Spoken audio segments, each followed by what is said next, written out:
Hello students. In this video we will work through question 1.1.1 of grade 12 mathematics paper 1 of November 2019. This paper is available on the Department of Education's website. I will go through the other questions in other videos which I will make and upload as and when I get time for it. Let's start with question 1.1.1. Question 1.1 wants us to solve for x. 1.1.1 x squared plus 5x minus 6 is equal to 0. For this question, we can use any one of three methods that we have learned up to now. Factoring or factorizing or factorization. That's the first method that we will look at. We need two brackets equal to 0.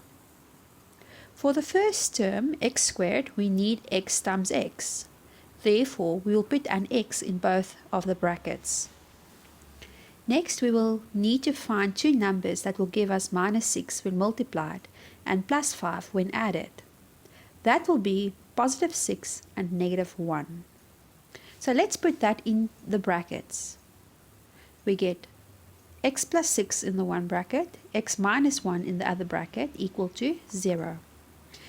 Now we have two brackets which gives us 0 when multiplied. The only way we can get 0 when multiplying is when one or both of the things we multiply are equal to 0. Therefore, either x plus 6 must be equal to 0 or x minus 1 must be equal to 0. We now solve each one individually. X plus 6 equal to 0 gives us x equal to minus 6, and x minus 1 equal to 0 gives us x equal to 1.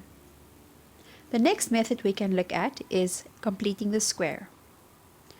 Check that our leading coefficient is 1.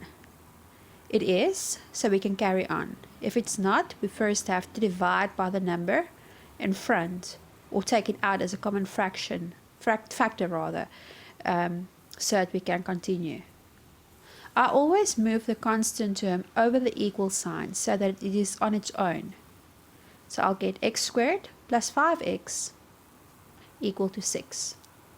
Now we need to add the square of half of the coefficient of the term with x to the power of 1 to both sides of the equation.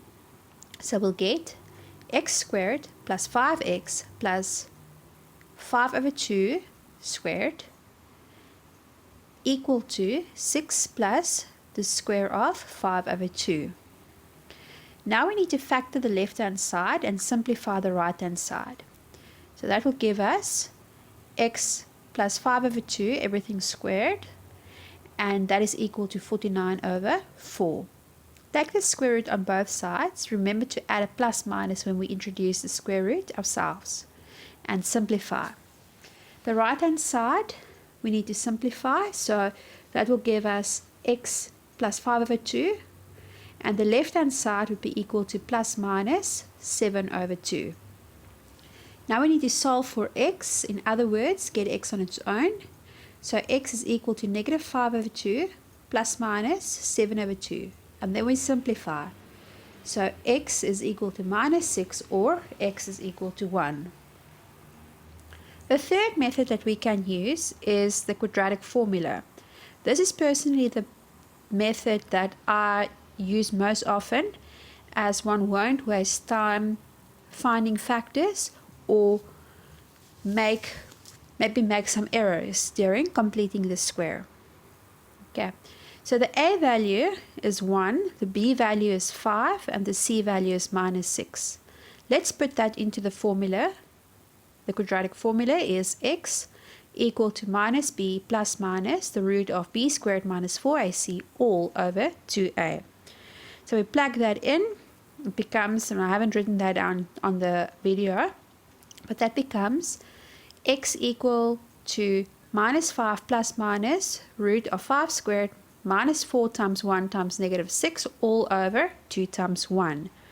Now we simplify and solve it, and we get that x is equal to minus 6 or x equal to 1. you'll see that it doesn't really matter which method we use. They all give us the same answer.